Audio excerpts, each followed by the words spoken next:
Hi, welcome back to my YouTube channel. So for this video, I'm going to go ahead and be discussing the topic of scapegoating.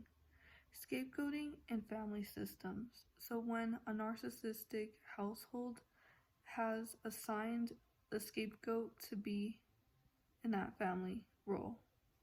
Let's begin by first describing what a scapegoat is. A scapegoat is a person who is blamed constantly for the wrongdoings, mistakes, and faults of others in the family. Now, the scapegoat oftentimes is the one that is able to see straight through the toxic, abusive, manipulative behavior that their family is exhibiting and the way that they're behaving. They know that the way that they're acting is not okay. They know that there's something wrong with the way that each family member interacts with each other, and that there's a lot of dysfunction happening in that family system.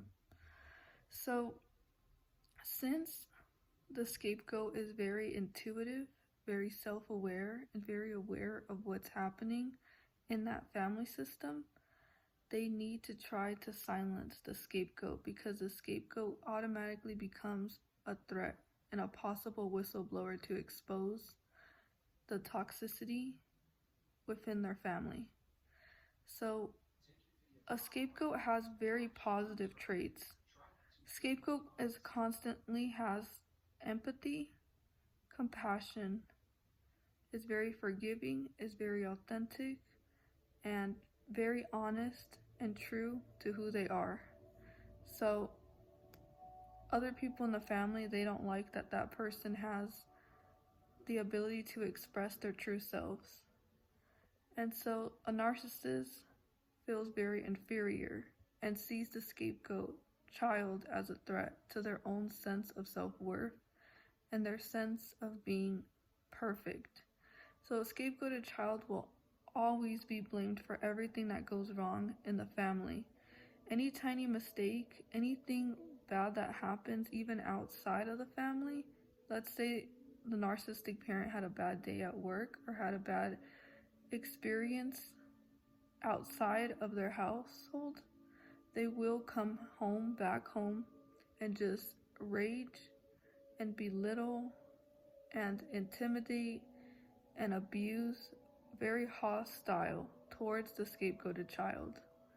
This is because the narcissist has assigned that role to see the scapegoated child in a negative perception.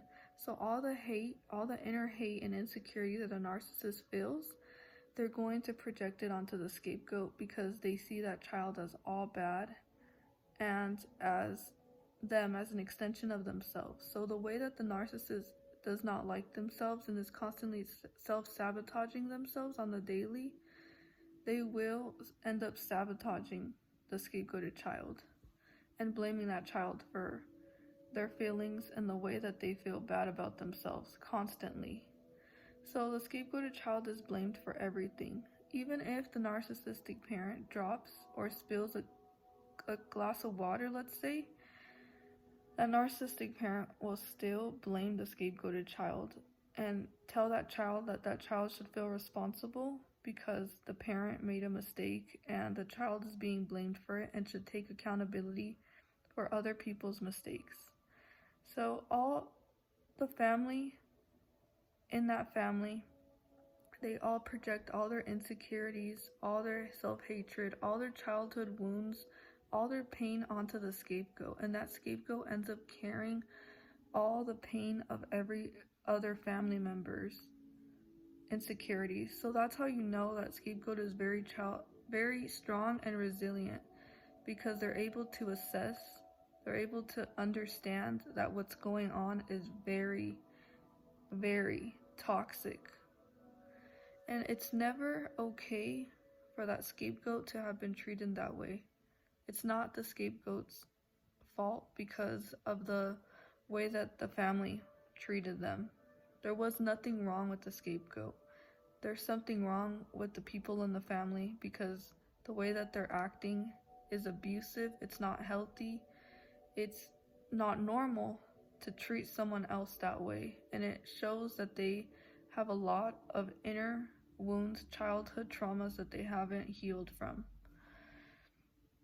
Now, also, a scapegoated child is not treated the same way as the other siblings. They're constantly invalidated, ignored, dismissed whenever the scapegoat has something to say or speaks upon something being wrong in the family or stands up for something that is wrong and says, I don't agree with this.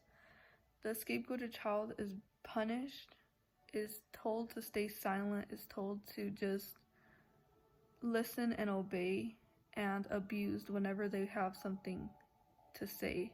Their emotions constantly get invalidated and they don't get their emotional needs met. There's a lot of neglect. There's a lot of treating the scapegoated child very abusively, to the point where they are like not even being emotionally or cared for or loved at all.